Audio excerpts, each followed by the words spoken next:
Bem, bom dia a todos. Well, good morning, everyone.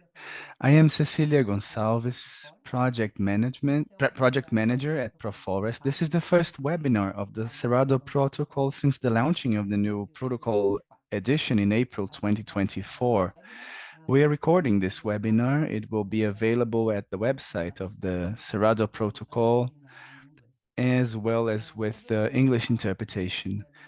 All we will all be speaking in Portuguese, but we count on simultaneous interpretation into English. So those who would like to watch it in English, please click on the interpretation channel, and we will be able to transmit it in English. And I'll also ask the panelists to speak a little bit slower so we may help our interpreter in this. I'm thankful to the participants for your attendance, and please send your questions in the Q&A box, and we will be answering them in the end of the webinar. Next slide, please. We'll have a brief presentation on the Cerrado Protocol. Thaisa will be speaking about the protocol, a brief presentation, and we'll have a panel with representatives of the civil society, of the Public Prosecution's Office, retail, and the FPC and the CGF, and also a representative, Isabella, will represent from Proforest, Eric Masson, a public prosecutor from the state of Mato Grosso, Julia Carlini from Carrefour, Hilary Fenrich from FPC, CGF, and Sandra Catchpole representing the meatpacker Master Boy. We will then have questions and answers and the closing of the session. Before this, we'll have a brief poll. So I please ask everyone to answer this poll. Can you? Um, it consists of two quick questions, and I'd like you to introduce your institutions, and also so we may learn a little bit more about the challenges of the Cerrado Protocol, which are the main challenges. So I'm thankful if you can please answer this poll. We'll leave it for 1 minute. And Thais, I believe we can prepare for the video which will come next to the after the poll.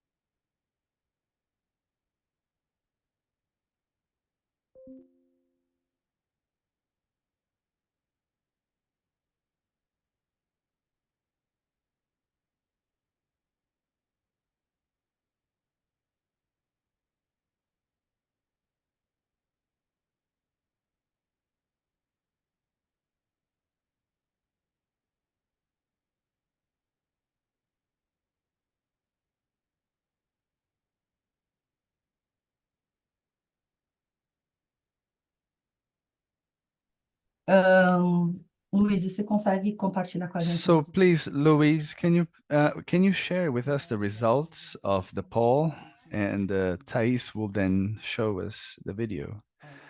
So here it is. We have practically 1/3 of the participants come from retail companies and meat packers which already adopt the protocol. 7% of those who do not yet adopt it, 15% representing NGOs, some institutions from the financial sector, and many others. And regarding the main challenge, the top challenge mentioned is the criteria of deforestation with cutoff date of December 31, 2020. I don't know yet, and this is what we'll be speaking about. We do not yet know which are all the challenges, so we'll dwell on this. And I now pass to Thaisa for the video. O Cerrado brasileiro é a savana que abriga a maior biodiversidade do mundo. e desempenha um papel fundamental no ciclo hidrológico do Brasil, por concentrar 8 das 12 bacias hidrográficas do país. Nas últimas décadas, a produção pecuária no Cerrado ganhou grande relevância. Porém, essa expansão causou profundas mudanças no bioma. Com o passar do tempo, empresas passaram a assumir compromissos com uma produção sustentável. No entanto, ainda não existia um padrão harmonizado que permitisse analisar de forma prática e eficaz todos os critérios socioambientais essenciais para o cerrado. Foi então que a Proforest decidiu unir sua expertise em políticas de compra responsável com o Imaflora, e já havia implementado com sucesso o programa Boi na Linha no bioma amazônico. Assim começou a ser desenhado um protocolo que visava tornar a compra de gado no cerrado mais segura.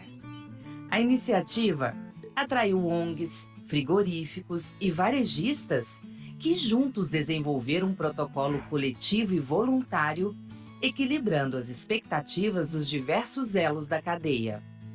Nascia então o Protocolo do Cerrado, para analisar a conformidade do fornecimento de gado, assim como as regras para desbloqueio de propriedades suspensas.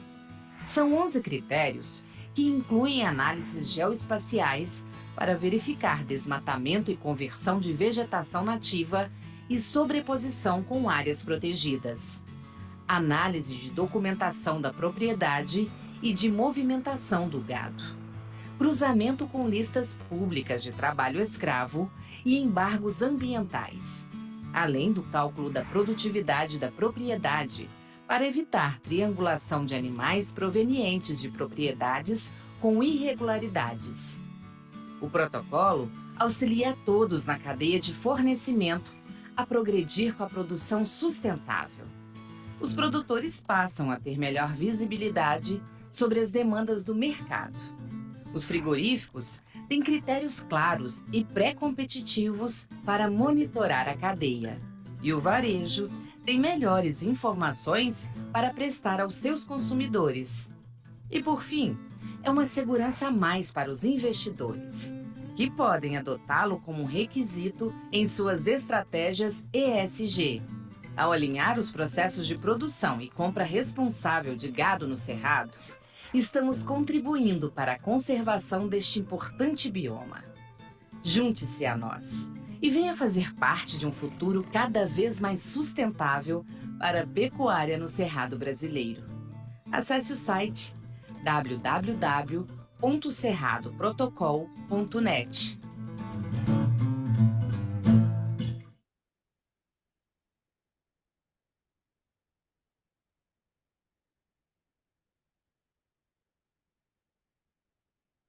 Esse vídeo está sendo lançado hoje? This video is being launched today, so thank you very much for all our production folks.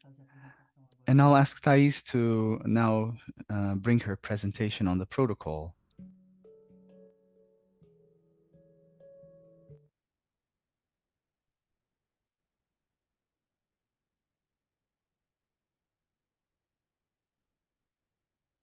Vocês estão vendo então? Sim. Can you see my shared screen? Bom dia a todos. Good morning, everyone. I am Thais Baldassa, Project Manager at ProForest, and together with Cecilia, I work in facilitating the Cerrado Protocol. And this brief presentation is aimed at those who already know the protocol, as well as to that those who are arriving now and who are getting to know the initiative firsthand.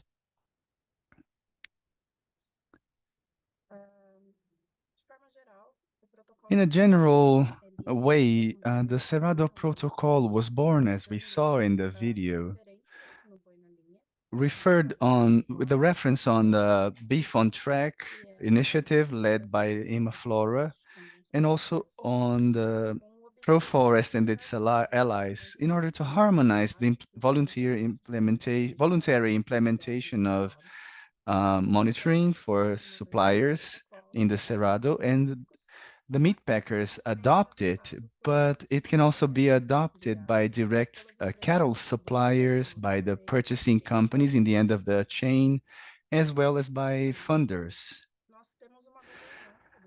We have a protocol governance. It is not only a document. We count on a stakeholders group and a deliberative council which takes the decisions. So this final document, which we're getting to know, it has been produced and drafted based on the Beef on Track initiative, but it was revised and updated within this council, involving these institutions from retail as well as meat packers and civil society institutions under the ProForest coordination, NWF and IMAFlora. And we have some observers which have closely supervised this process, including the Public Prosecutions Office, MPF, the industry, as well as companies that provide geo-monitoring and consultancy services. We have stakeholders which are present since the beginning, but recently we have had a momentum in this group and with these organizations and companies, including not only retail companies, but also financial, legal, consultancy services, investor groups, banks, which have followed on this process. In order to have access and see further information, we have a website in Portuguese, in English, as well as a newsletter, quarter newsletter with information on the process, uh, on implementation, on engagement, and the adoption of the protocol, as well as news related to it. As you saw in the video, we have some criteria. I will not be entering in big detail. The idea is that we have time for discussions, but the idea is that so that we have 11 criteria divided into geospatial analysis, public policies analysis, documental analysis, and productivity analysis. Among the geospatial analysis criteria, we have deforestation and conversion of native vegetation, indigenous lands, quilombola territories, protection areas, which are called conservation units in Brazil, environmental embargoes, and changes in the CAR register, CAR register in Brazil, which is the Rural Environmental Registry. We also analyze the embargoes and issues such as slave work and the documental analysis. We see the Rural Environmental Registry and also the animal transit guides or permits, as they are called in Brazil. We also see the productivity, which helps us follow up on the process and avoid the triangulation or something of that kind, and to avoid that the cattle will come from properties with non-compliant properties according to the protocol. The most complex criterion, which was required more discussion in the council, as well as among observers, was the criterion of deforestation and conversion of native vegetation. It is based on the PRODIS Cerrado initiative, and it is divided into three big important stages: monitoring, as well as in the other criteria. There is a stage of monitoring, blocking, and unblocking rules, because the objective of the protocol is not to exclude producers from the chain, but instead to support them so that their non-compliance items can be overcome and they can be back to the chain and have a social environmental responsible production in the Cerrado. So in the monitoring of Prodes Cerrado, the cutting date was aligned with the Forest Code of Brazil. So August 1st, 2808 is the cutting date, and it is expected that those who adopt the Cerrado Protocol support the regularization of these producers who have produce polygon between 2008 and 2020. So, but blocking used the cutting date of 31 December 2020. So everything that has been monitored since 2008 is taken into consideration, but the blocking of a property of it takes into consideration only the produce 6.25 hectares polygon, both a fraction of this polygon and the entire polygon in the under this cutting date, and the unblocking it occurs in two ways, and the company selects which of these two models it will adopt. Either the Group A or Block A of unblocking rules, which is focused on legality. So it regards commitments of the company, which are based on. So if the entire deforestation that occurred is illegal and the producer can prove it and prove that it is seeking its regularization, he can be unblocked and returned to the supply chain. And in the case of the second block, B, it regards companies with more restrictions, which are free from deforestation and conversion of native vegetation. So even though deforestation was legal and is regular, the company is also seeking to recover that area and to make it free of deforestation. So both legal and illegal deforestation is considered in this unblocking procedure. In a general way, in broad lines, this is what I will be presenting today, but I'd like to invite you all to help us publicize this because we have an agenda of in-person workshops in the coming months, starting in July. Rodrigo from Imaflora and I will be leading these workshops. And we have this agenda now in July, Campo Grande, in August in Uberlândia, Cuiabá, Goiânia, then in September, São José do Rio Preto, and October, Palmas. These one-day workshops are expected for these dates, and we have the link for the registration form. Please contact us. It is aimed at engaging both the meat packers industry and local regional actors that can support this engagement. So this is my request and invitation for those who are watching us. Please help us disseminate this agenda of workshops. We'll be really thankful for that. I believe these are my words and we can begin the panel, Cecilia. Muito bem. Então, eu vou fazer essa breve apresentação. Well, I'll be then having this brief presentation. I'll please ask our panelists to open your cameras and I'll be sending the questions later on. So Isabella Freire, Executive Director of Proforest, representing the coordination of the Cerrado Protocol. Eric Masson, Public Prosecutor of the Republic and member of the Amazonian Working Group and of the Environmental Camera and representative of the group of observers of the Protocol of Cerrado. Julia Carlini, Senior Management for Sustainable Chains at Carrefour and representative of the Council of the Protocol. Hilary Fenrich, Global Manager of Water and Strategy of McDonald's and co-leader of the Forest Positive Coalition, the Consumer Goods Forum, the Beef Working Group, and co-leader of the working group of the GRSB for Sustainable Beef. And Sandra Catchpole, ESG Manager for Compliance and DPO at Master Boy, representing the meatpacking industry and the group of observers of the Protocol of Cerrado. I will begin by inviting Isabella. Thaisa, can you please close your screen? I'd like to ask Isabella. The protocol started to be drawn in 2020, and after this first version in 2021, And now in April 2024, the new version, which will be implemented with meat packers.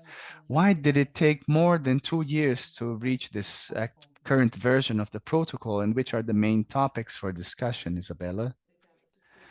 Thank you, Cecilia. Good morning, ladies and gentlemen. I'm thankful for your attendance. We have 140 participants and also the attendance of our panelists.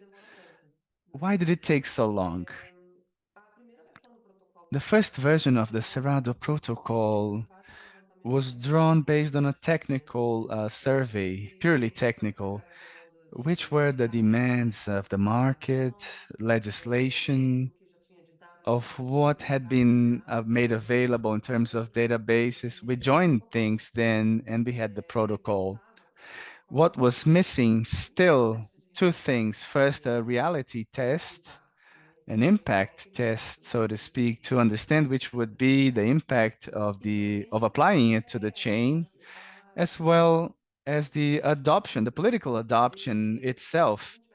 If we had stopped back then in that protocol, it would be technically good, but it would go to the drawer because the actors in the chain, the stakeholders, would not feel their ability to implement it. So these years were years to build knowledge. Uh, the first step was it was a test, a de facto test with the chains companies to understand if we would have to apply the protocol, which would be its impact on your supply basis. So based on these results, we formed a governance. Another thing that took time was this process of raising trust and among actors and taking decisions together. So once this group had been established, it is established and coordinated by Proforest, Imaflora, and NWF, and its council. These three institutions are leading the daily life of the protocol, but the decision-making process was made not only by Proforest and Imaflora, but instead by the group, which consists of retail companies, Carrefour, GPR, Arcos Dorados, which is the McDonald's franchise in Latin America, meat packers, JBS, Minerva, Marfrig, as well as the civil society, in addition to the three institutions of its coordination and WWF.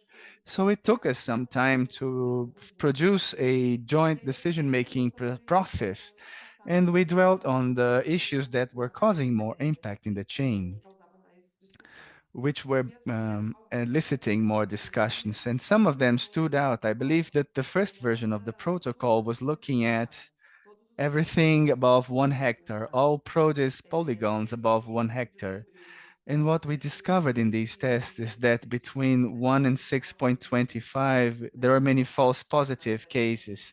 So in order to increase the alignment with the protocol and to reduce the number of false positive cases, the final version of the protocol ended up aligning it with 6.25 hectares, which Thaisa mentioned. Another topic regards the dates, and Thaisa also mentioned them.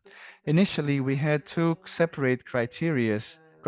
One of them looking at the forest code data, cutting date of 2008 for monitoring and blocking, and another one looking at beyond the law, which is zero deforestation starting in 2020. And what we found in these tests and dialogues with the sector is that there is a big gap between the rhythm of environmental regularization, the regularization of in the states is still variable. Many states still have many open issues regarding how to advance with this regularization process. And the industry is feeling a pressure in order to solve a problem that was beyond its reach in terms of regularizing the whole legacy of between 2008 and 2020. So it was a long time of consultations and dialogues with the Public Prosecution's Office to understand the interpretation of the implementation of these requirements, which had to do with the legal aspect or dimension, and where the sector reached, we reached an agreement on how to separate monitoring and understand that we cannot forget the 2008 date, but there was no way for the meat packers for taking immediate responsibility for this legacy of the backlog. So what was left was a commitment to support the regularization of rural producers, which were irregulars between 2008 and 2020, but to begin to do with the monitoring and blocking starting in 2020. Of course, all this can evolve as things proceed, but this was the first starting point for the protocol. So the protocol could be rolled out for the Cerrado biome. I believe the third issue, which was a target of our discussions in time, and as we discussed them over time, the way of unblocking and bringing the producers back to the chains, the productive chains, the responsible chains for the committed companies. And these issues were evolving as we treated them, both in private protocols of the companies, state agreements on how to do it. I believe the evolution of the public prosecution's office about what was acceptable or not in legal terms, and the evolution of the geomonitoring systems, which was taking place while we were developing this protocol. So I say that nowadays at ProForest, we usually say a big motto that if you go alone, you will be. If you want to be quick, you have to go alone, and if you want to go far, you have to go together. So we want to go together in order to go far. And we understand that nowadays the protocol is much more strengthened due to the ability of adoption by the sector itself. Thank you, Isabella. I think this focus on the collaborative aspect and construction based on the effective reality of its applicability. I will be back to you with another question further on. I now pass the floor to Mr. Eric Mason, Public Prosecutor of the State of the Mato Grosso, acting since 2013 with the status of legal beef initiative, and since 2020, Imaflora's program Beef on Track has been working to integrate in the states of the Amazon. I'd like to ask you how the Cerrado Protocol interacts with the legal beef, and which are the most relevant aspects for the state of Mato Grosso, which covers a significant portion of the biome.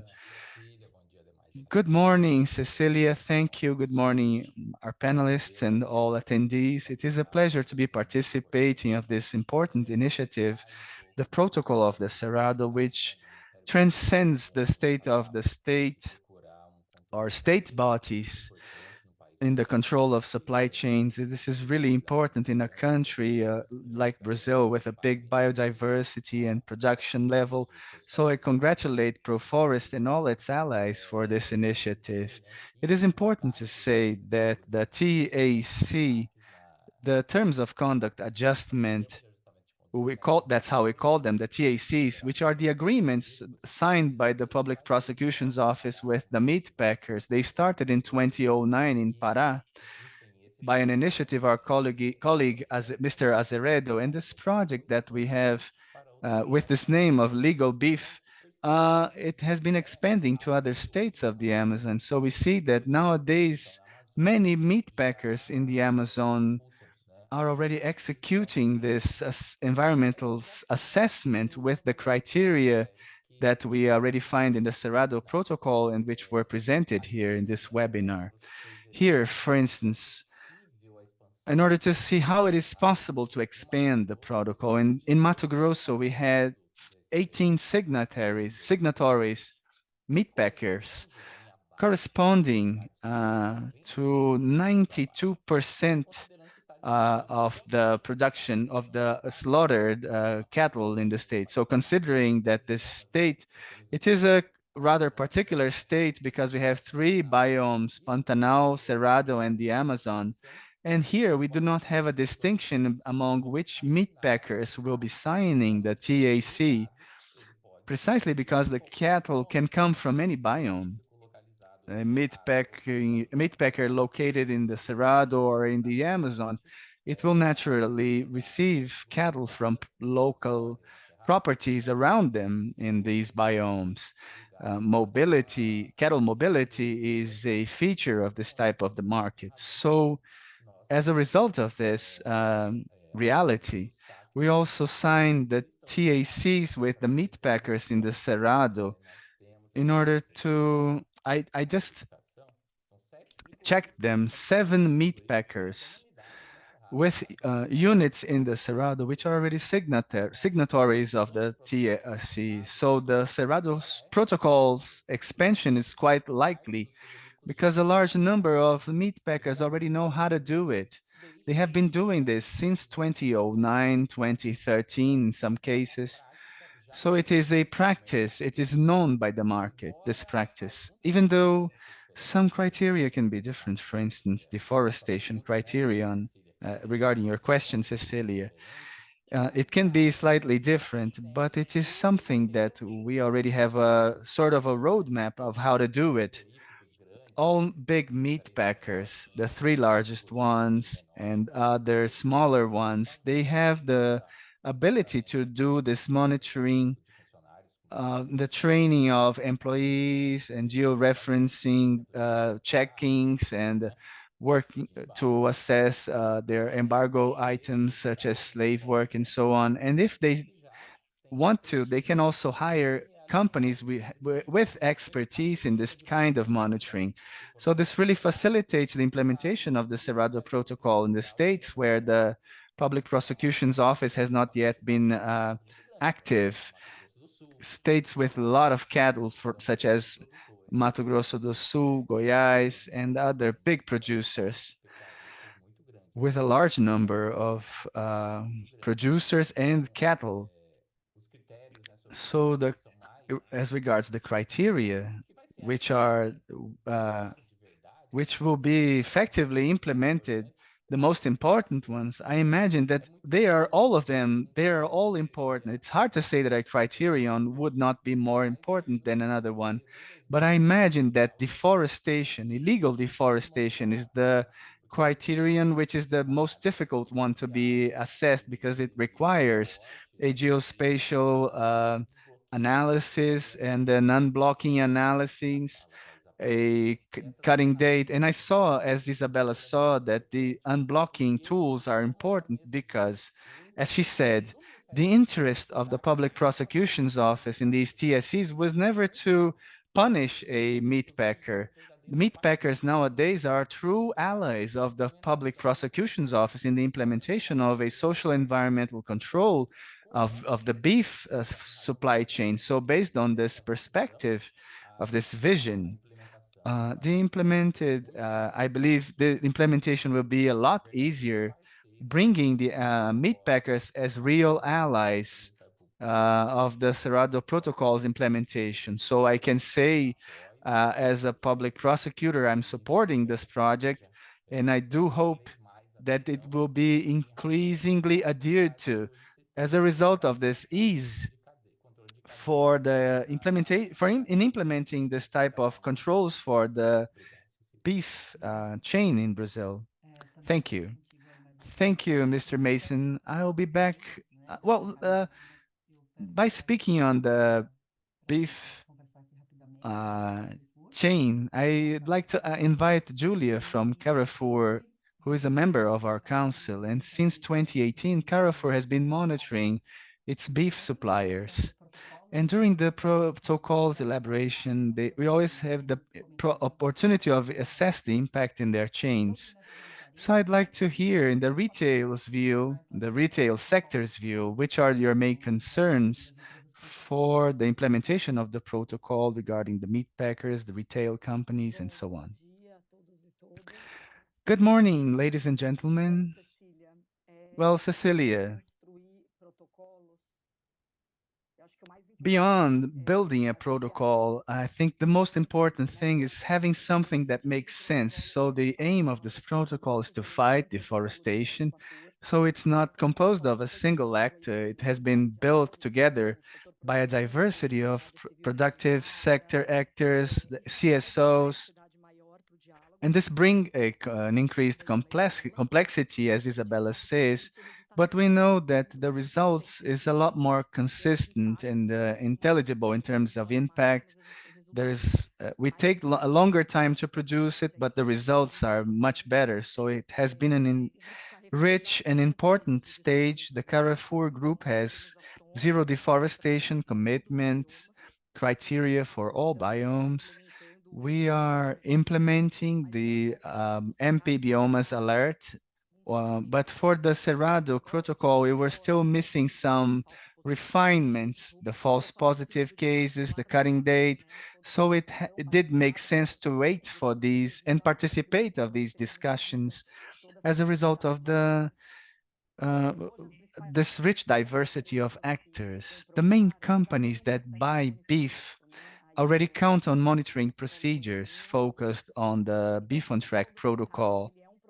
So the Cerrado protocol is a voluntary protocol without a unified implementation date. So we know that this requires a larger effort for engaging the suppliers. There is an implementation curve for the meat packers, and we have to establish a process in order to follow up on this process by the meat packers. As Carrefour, we require the immediate implementation of the protocol, but we understand that meat packers need some time to engage their suppliers, and there is a time for a readjustment. But independently of the number of meat packers that have adhered to it, for the Carrefour suppliers, we have been engaging them so they can follow the protocol, and we are already signatories of it. So there is gradual implementation curve, but there is an engagement process which has been done since the moment when the protocol was launched. Thank you, Julia. I think it has a lot to do with what Dr. Mason commented. Despite the fact that all these years of the Boi na Linha, the beef on track protocol, and now we see the implementation curve of the Cerrado Protocol, and Carrefour is working for this. Thank you very much. I now pass the mic to Hillary, representing Fenrich, representing the CGF, Consumer Goods Forum, and the CGF has its forest positive coalition for the beef commodity, representing companies that gathered to work on these topics for different types of commodities. So, Hillary, I'd like you to speak a little bit more about the CGF and the Forest Positive Coalition. What is it and how does it work? And I'd like to mention, to say, how do you expect that the protocol's governance can deliver and which would benefit this group of companies that you represent? Thank you. Thank you, Cecilia. Good morning, ladies and gentlemen. First of all, I'd like to thank to the group for the invitation today. I'd like to thank everyone for your patience with my Portuguese. Thank you beforehand, and also to congratulate all those involved in the Cerrado Protocol, because it is really a collaborative landmark for the industry. An additional thanks to my colleague, and thank you for your interest, for your efforts of the council. The CGF, Consumer Goods Forum, is an organization led by CEOs gathering approximately 400 retail and producing companies of consumer goods worldwide, with a focus on collaboration toward the positive changes and to tackling the main challenges. CGF has many conventions, among them the Forest Positive Coalition with 22 companies which have advanced collaborative actions, and also in this systematic effort for a positive future for the forest. This is what we're trying to achieve with joint actions to promote the fight against deforestation, conversion, and degradation, which could be linked to our own value chains. We also have a roadmap for a beef roadmap. Um, Everyone can see it at the CGF website. I am a co-leader of its beef working group, along with Susie from Carrefour. And this roadmap for the beef commodity sector brings the details of our commitments and the commitments of our members with the actions that we have individually as well as collectively, for all the commitments that we have in order to support a future that can really be a forest positive future. And also how the CGF and the Forest Positive Coalition's members will be reporting in a transparent way about our progress in meeting these commitments. Likewise, the CGF members expect that their suppliers, which means the meat packers, also comply with similar commitments regarding deforestation, conversion, and can be open to work in a collaborative way to advance in this implementation of the collective actions, forest positive actions.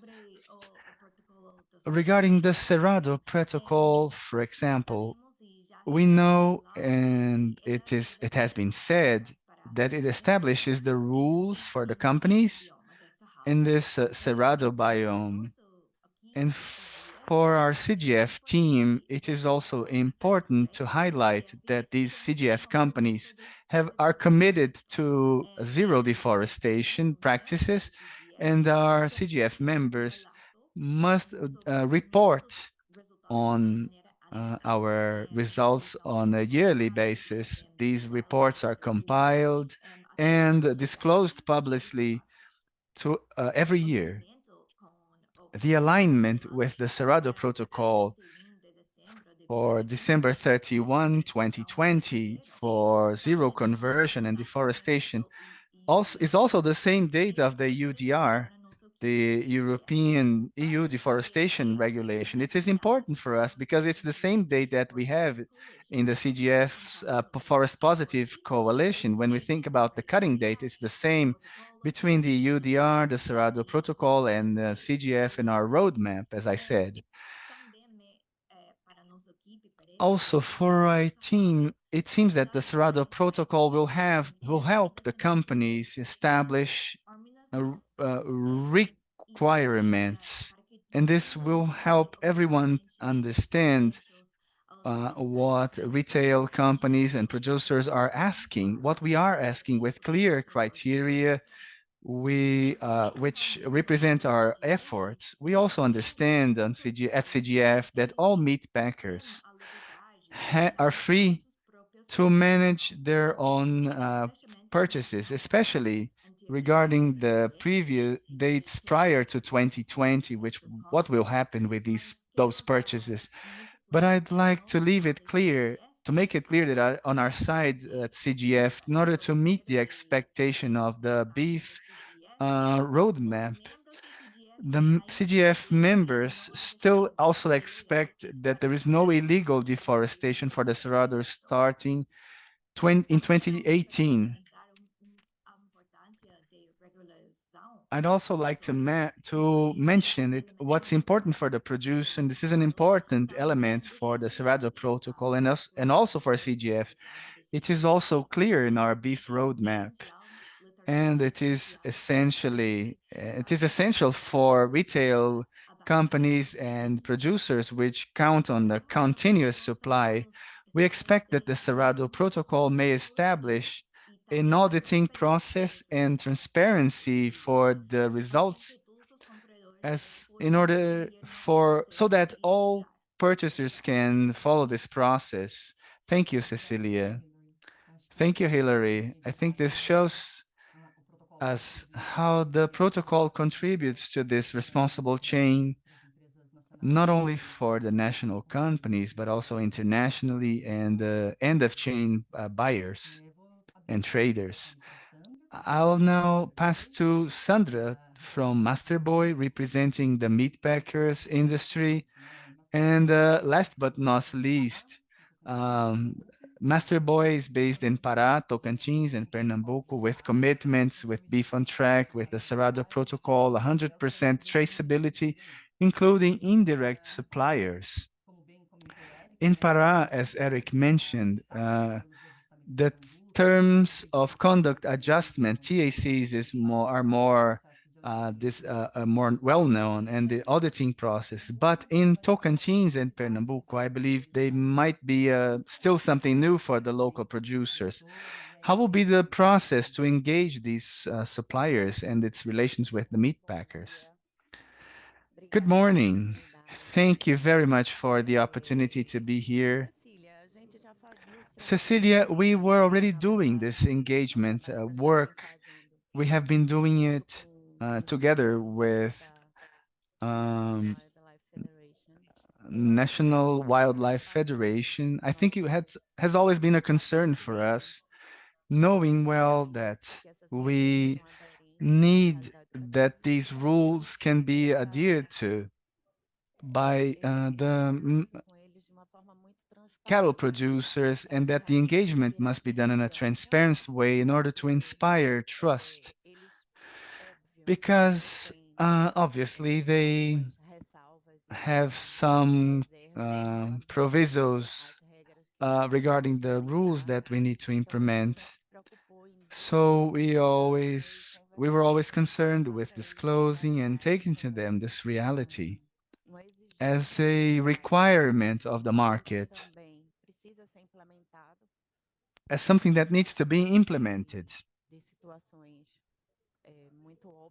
in connection with quite obvious environmental situations, and that only together we could attain this. So I believe this work back then, it was an ant-like work because it's really laborious to go to the field. We need to learn to speak the producer's language. And I think we did this work in a really nice way, and it worked. And nowadays, counting on this protocol, it is another element that we will be bringing to them. And it's really good to see their adherence and receptiveness. I am truly glad to be here and to hear, to listen that all the presentations converge into one single aim. We know that we need to be together in this. The ProForest teams and Imaflora teams work has been fantastic, because being able to bring so many players together and to align so many agendas, because everyone has so many demands, in order to build these rules that enable the Cerrado Protocol was doubtlessly a work that required a lot of patience, resilience, so this planning could flow, and so that the common interests could be prevailing despite the different operational realities of each sector. So we as meat packers, we are concerned with this aspect that everyone mentioned, how we will do, how we will have the producers return to the chain, because the interest is not to exclude or to isolate them. So this is a concern which is part of our agendas as meat packers, and I believe the result has been incredible. The protocol has been built in consensus by all the links of the chain, and is certainly another victory for all of us who believe that the development and sustainability can walk hand in hand. Indeed.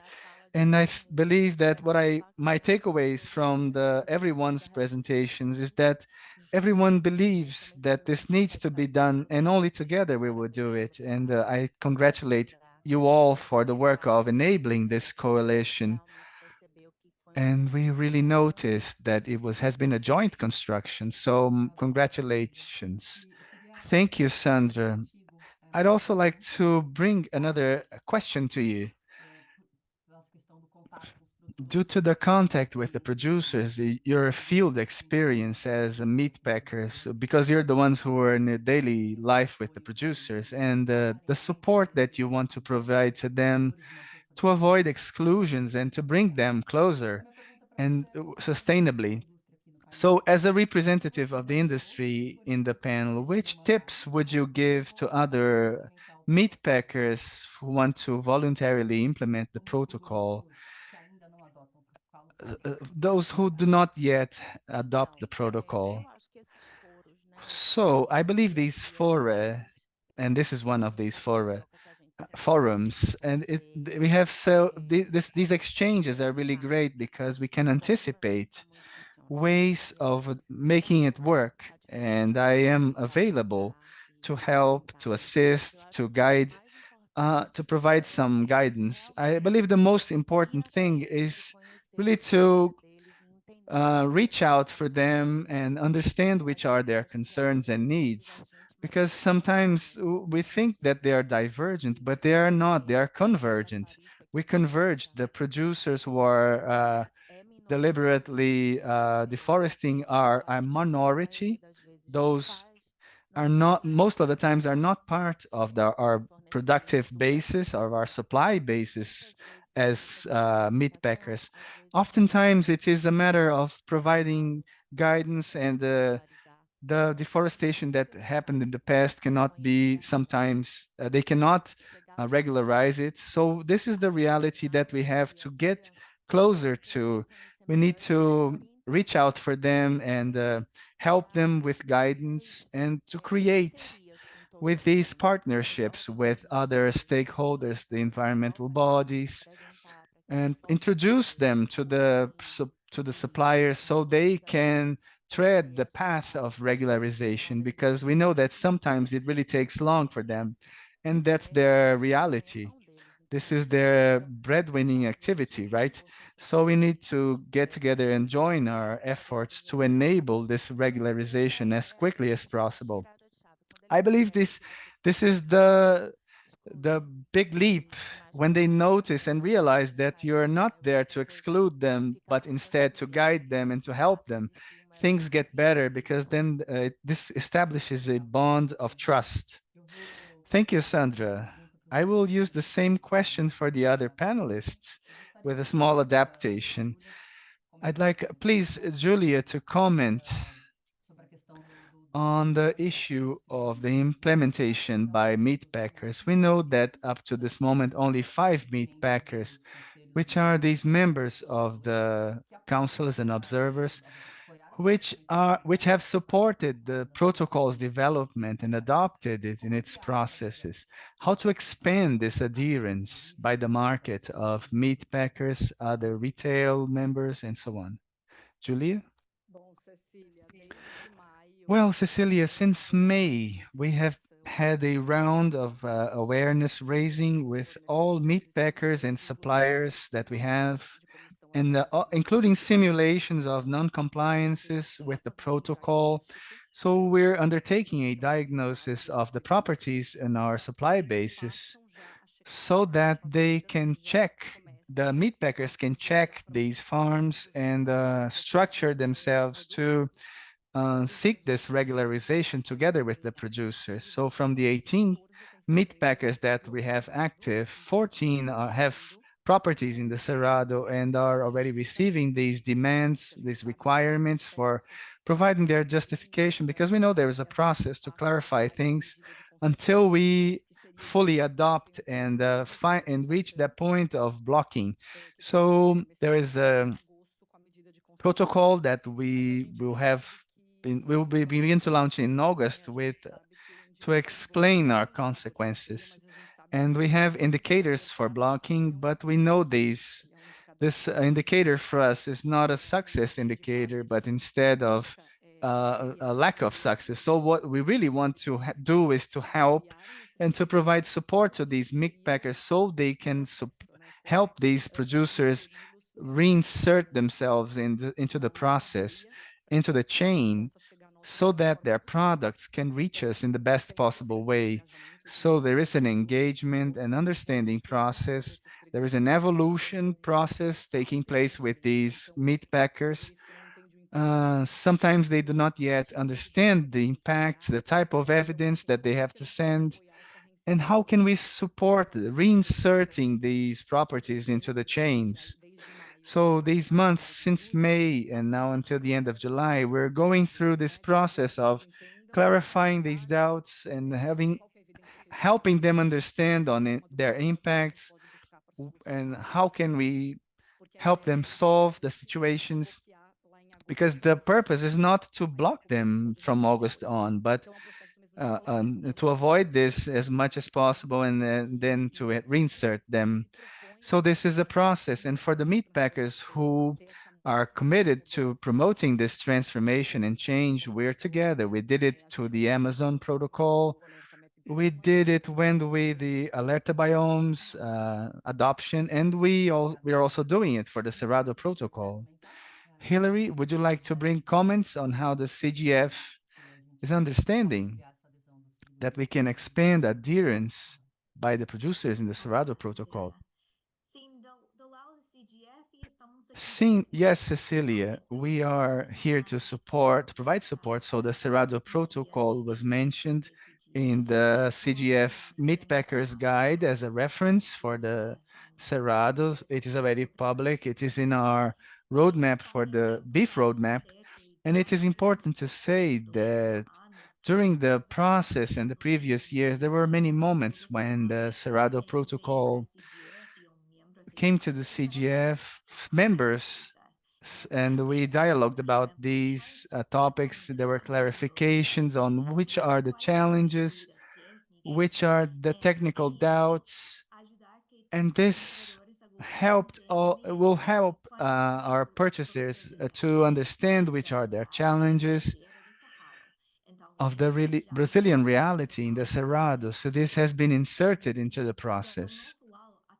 On our side, a transparency by the companies and meat packers will, if they will adopt the A or B blocks, so the A block with its legal requirements and the B block, which includes zero deforestation, it is really essential on our side. We must have this type of transparency. On our side at CGF, we all support the implementation of the Cerrado Protocol, and we also understand that if a company or a meat packer will adopt this block, this means it will also meet the CGF Forest Positive Coalition commitments on zero deforestation, on the deforestation of 2008, and as well as zero deforestation in 2020. So for our team, there is a strong alignment between the two. Thank you, Cecilia. Mr. Dr. Mason, I'd like to hear your words on the engagements and the Public Prosecution Office support, but I'd like to also ask you another question. If the MPF will expand the cycle of auditings from the Amazon to the Cerrado. Well, regarding the support, which is the overall question, I think the MPF, since we are acting in all these states, I imagine that the prosecutors of the states, our allies, our agreements are connected to the Amazon because the MPF group responsible for this legal beef work, it's called the Amazon Working Group. So our focus is in the Amazon. And we took to the MPF board a requirement to create a Cerrado group, a specific working group for the Cerrado. And this working group could so it can help the implementation of the Cerrado Protocol and the controls on some type of chain. So this is what's happening under the Public Prosecution's Office as a result of the emergence of the Cerrado Protocol. As regards the auditing cycles, we already do them in the states that have Cerrado biome, and as well as in the Amazon, such as Tocantins and Mato Grosso. We are already having this cycle of unified auditing activities. In Mato Grosso, 92% of the legal uh, work uh, of slaughterhouses, they're undertaken by meat packers. They're connected with meat packers that are already connected to this initiative. So thinking about the Cerrado and the Pantanal, and we have this type of engagement and auditing already in the case of the state of Mato Grosso. And the meat packers, which are not signatories, we already have investigations and analysis assessments of the purchases of these meat packers, and we're in the process of bringing it up so in order to help them sign the PACs. So it is an opportunity for the Cerrado Protocol perhaps to contact these meat packers which are not yet signatories, and we will be supporting the implementation because it's really similar in a sense. I believe this is it. Maybe would you have another question? Yeah, yes, we can ask another one, Eric, which we received in the Q&A.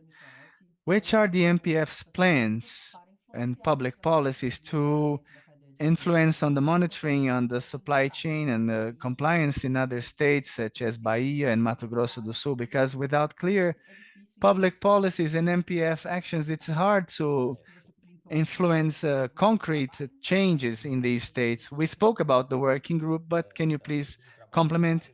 Yes, the Cerrado working group is perhaps the locus in the MPF.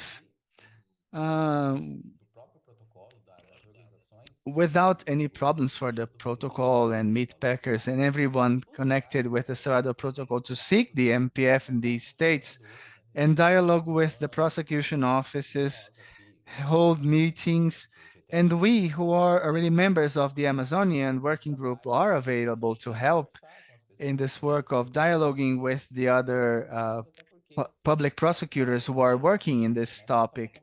I saw the question, because we saw here the question about the engagement of new meat packers. This is what I think. In the present, the control of beef chains is already a reality. So the meat packers will need to do this as a result of a market demand. This will be something natural for them. We have a representative of the CGF here, who is Hillary. As she said, the CGF represents a large number of buyers, of beef buyers. So we already have the retail sector, which consumes meat, which is showing the market that these controls of these chain controls are necessary, including and not to mention the meat packers that export to other countries which are already doing it. In Bahia, Mato Grosso do Sul, the meat packers who have export activities probably have social environmental controls because they need to show their compliance. So I believe this is something that has a strong potential, and it will not be as hard to implement it by the meat packers, because we have on the other side we have meat packers which are available, just as Sandra from Master Boy said, that they are available to help the newcomers who want to engage with the protocol. So I believe this has a great potential, and this protocol can be a real success, and I do hope that it will be. Thank you, Eric. I will now pass the floor to Isabella. I'd like to hear your overall considerations on how to expand adherence by meat packers and also on the engagement of new states. Can you please say some words? Thank you, Cecilia. I believe that all topics that have been raised will have an influence on this decision.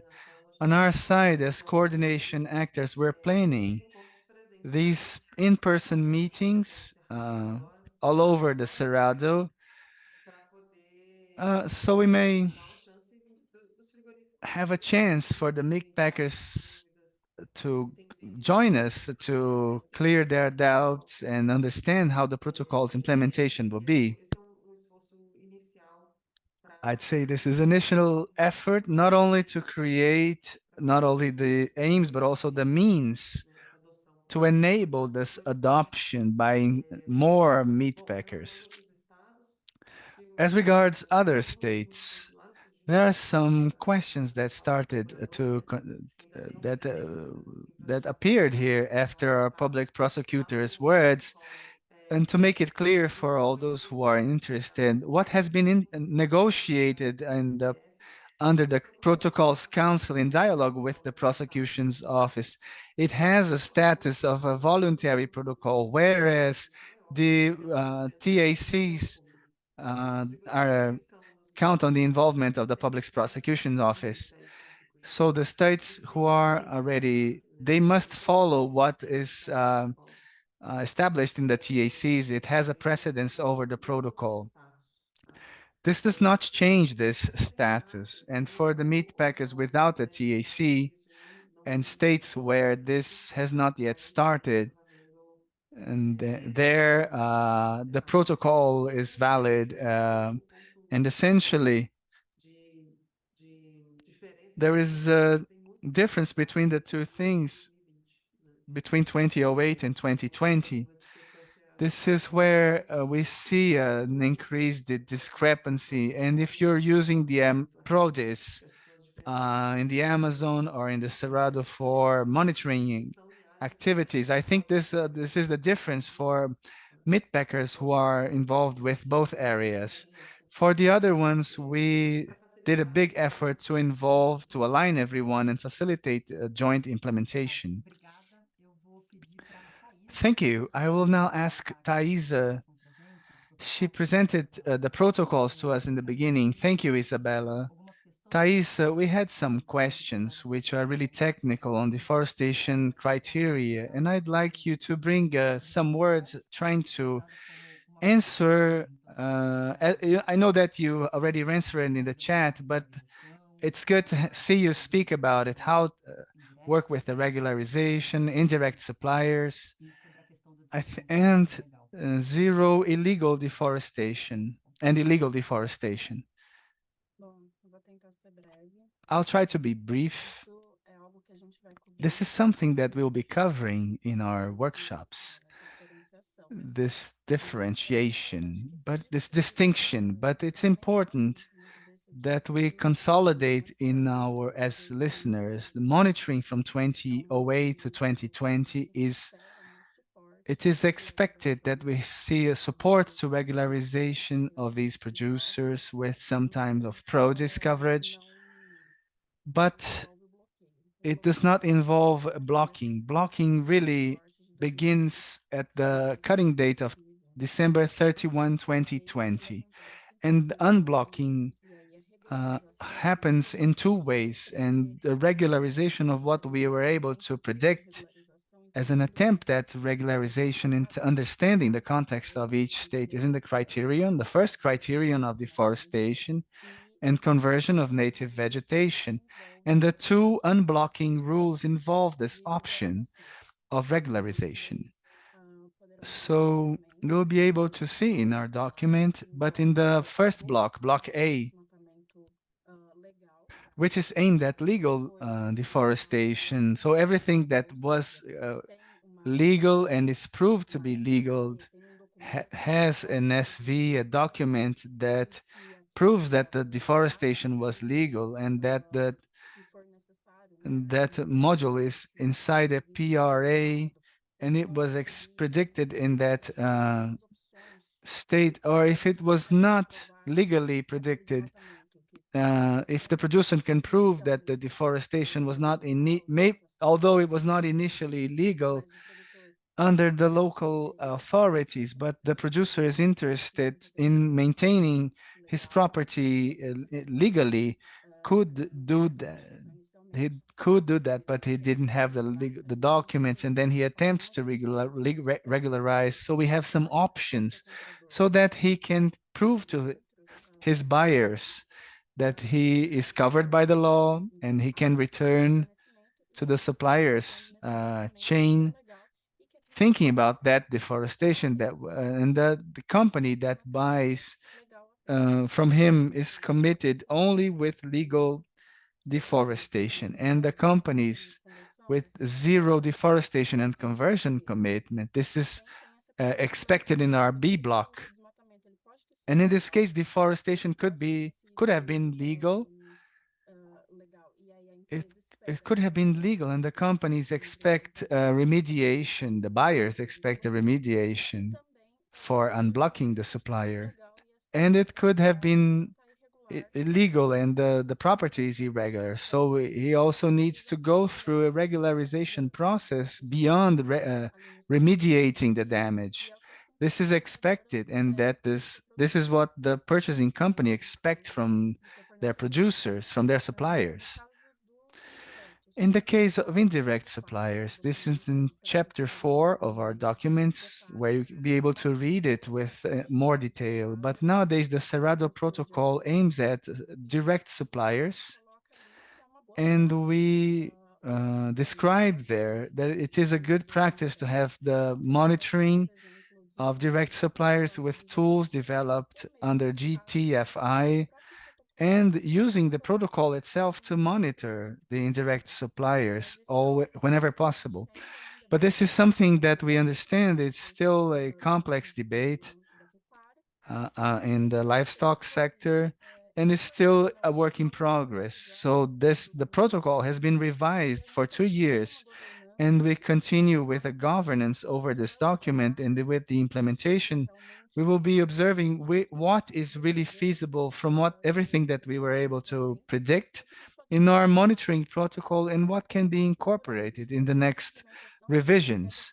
But in the present time, the moment, the implementation must be done in conformity with what we have in the protocol, with the good practice of monitoring indirect suppliers.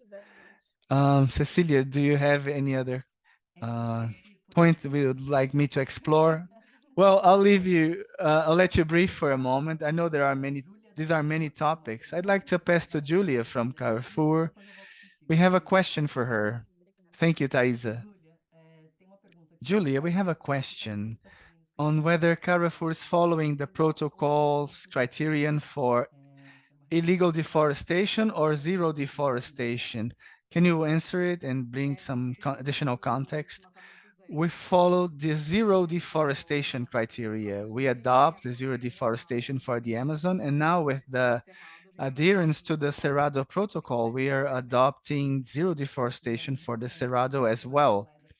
And now for the other colleagues who are members of the council and the Arcos Dourados and observers, they're GTA, they're also following zero deforestation criteria.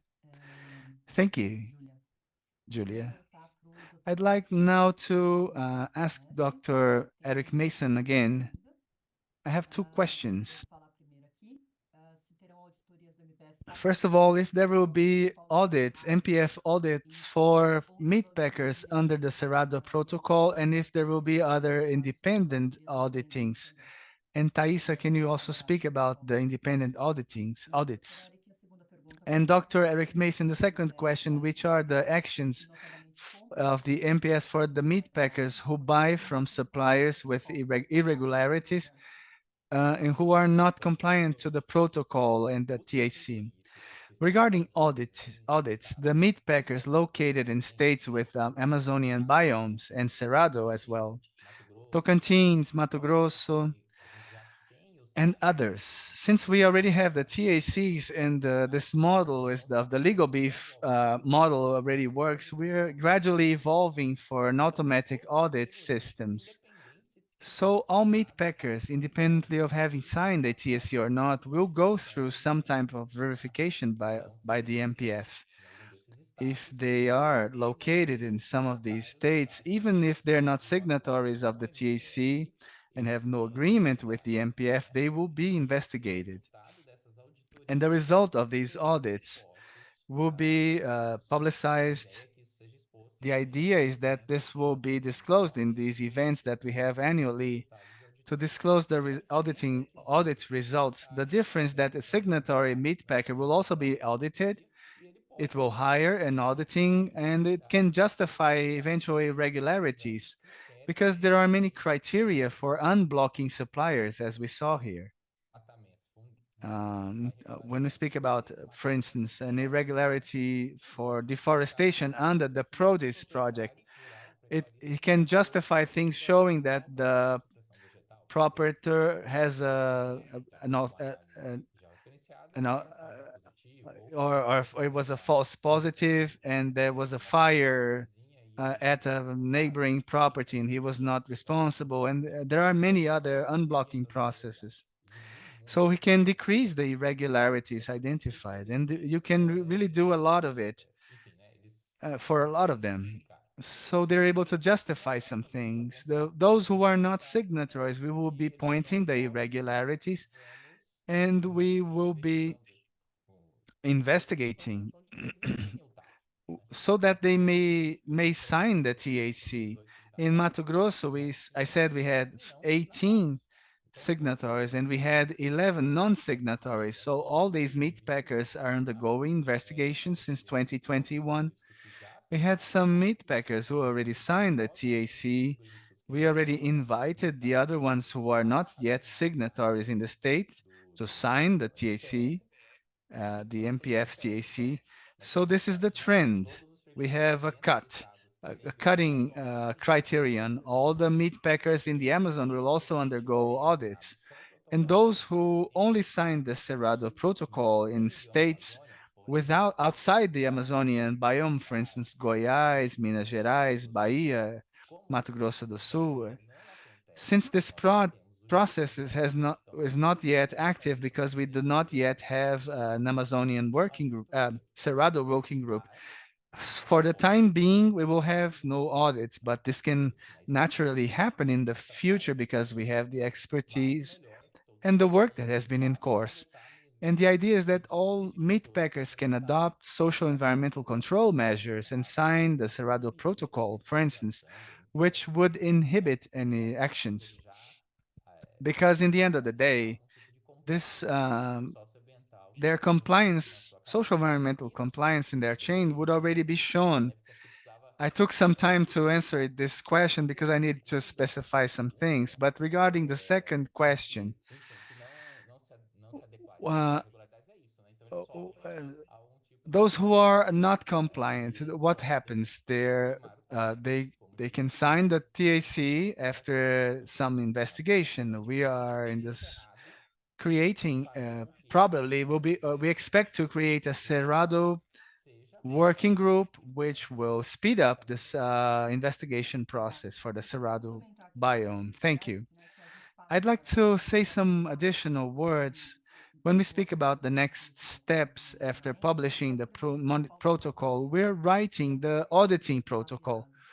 It will be based on the Beef on Track and the Amazonian protocol, harnessing that expertise from the Beef on Track protocol and adopting it to the Cerrado. This protocol will be also voluntary, but after being assessed and implemented of the MPF, it will become a part of the process. But this will take place on a stepwise way, and we will now begin to discuss the audit protocol.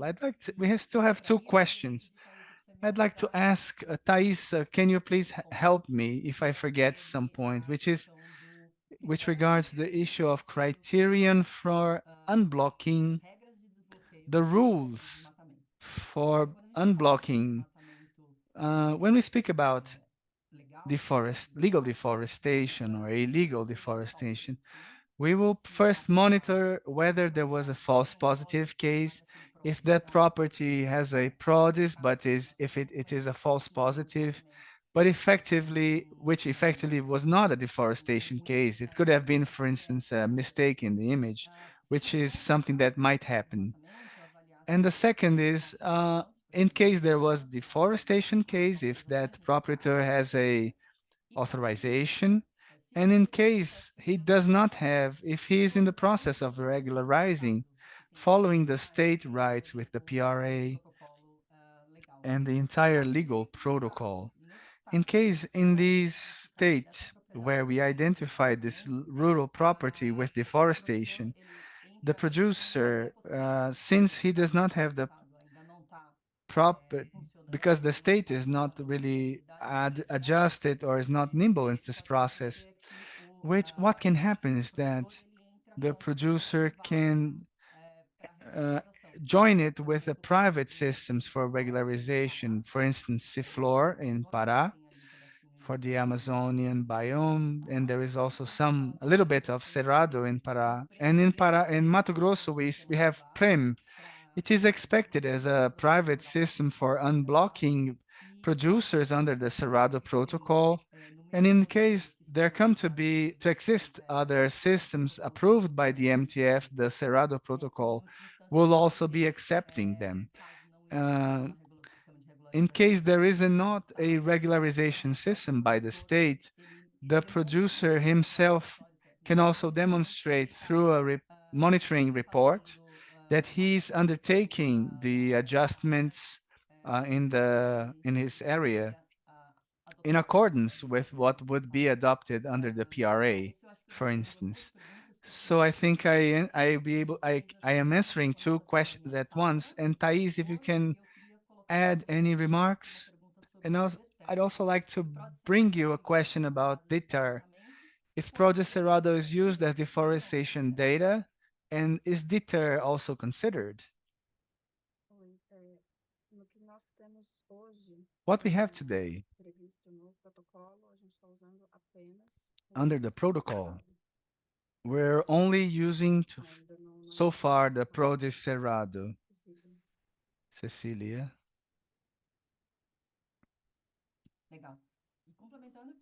All right. And this does not prevent companies from adopting this additional data information layer. It's just that it's not yet covered by the protocol. Cecilia, just a quick remark on the issue of private systems such as Sprint for unblocking. I imagine this will be a reality because the secretariats of the environment and producers will not be familiarized with the types of social environmental controls in these states at first. So knowing the Mato Grosso Beef Institute, which developed this partnership, which is the program of reinsertion, which is what we call the PREM, I imagine that it will be available for these other states, for those who are interested, uh, in order to implement the same system or a similar one, since they are an institute and connected with, it is part of the S system in Brazil. It is not a company, and it is not only of the private sector. It is an entity which is part of is linked to the producers, to the meat packers, and to the state. So I imagine that IMARC will be available to assist these other states in this process of regularization uh, and reinsertion in the chain for the meat packers. I imagine that sometimes maybe meat packers can have some fear and say, "Oh my God, how it will be if a producer with a small company, a small problem of deforestation, something that can be recovered." I believe that IMAC will be an ally, a strong ally of states because it has this more of a public idea, not only something private in the state. Thank you. I'd like to ask Isabella about the time that will be made available to companies and suppliers for adjustments and to effectively implement the Cerrado Protocol. I believe this was something that Sandra quickly spoke about not having a specific date, but can you please say more about this? Obrigada, Cecília. Thank you, Cecilia. Eu concordo I com think você. that what was agreed É que in the council os frigoríficos têm is that the meat diferentes packers have different dates diferentes tamanhos de with their own regions and supply bases. They need distinctive cutting dates. What was agreed is that they adopt the protocol with transparency on these dates. So there is not a specific date saying that starting in this publication, so many months are necessary. But what we expect is that each company can be clear and state clearly we'll be adopting starting in this date, covering this or that scope, so we can accommodate the different realities, but not leave this aspect uncovered. This must be transparent in the process. Legal, vou aproveitar e jogar lá. Thank you. I'll take the opportunity, Isabella. I have a question from the staff. We know that the meat packers will be audited, and the answer is not, right? Yes, we are in the process now, and the publication of the monitoring process, and the companies, while the companies are adjusting for this monitoring of their chains, we're in the process of developing an audit protocol based on what's taking place with under Beef on Track protocol. And the idea is that we can have these tests of the protocol this year so that in the upcoming cycle it can be adopted. But this first cycle would involve audits, testing, adjustments. Legal, obrigada. Thank Eu you. acho que a gente cobriu a maior parte das I believe we did perguntas cover most questions. Some of them were answered in the Q&A itself, but we tried to bring them to our panelists. I'm really thankful to all panelists for all those who speak and all those who have supported the preparation of this webinar and the coordination of the Cerrado Protocol, other colleagues from the institutions who are not participating as panelists, but who are involved in the daily tasks. I invite everyone to access the protocol website, to watch the video and to register in the in-person workshops, which will begin in July 30 in Campo Grande.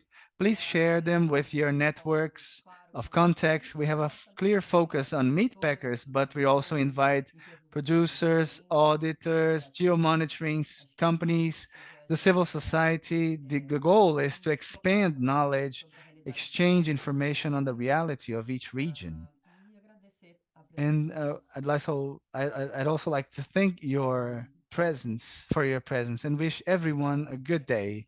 Thank you. Have a nice day. Thank you, Cecilia. Wishing a nice day to everyone. Bye bye.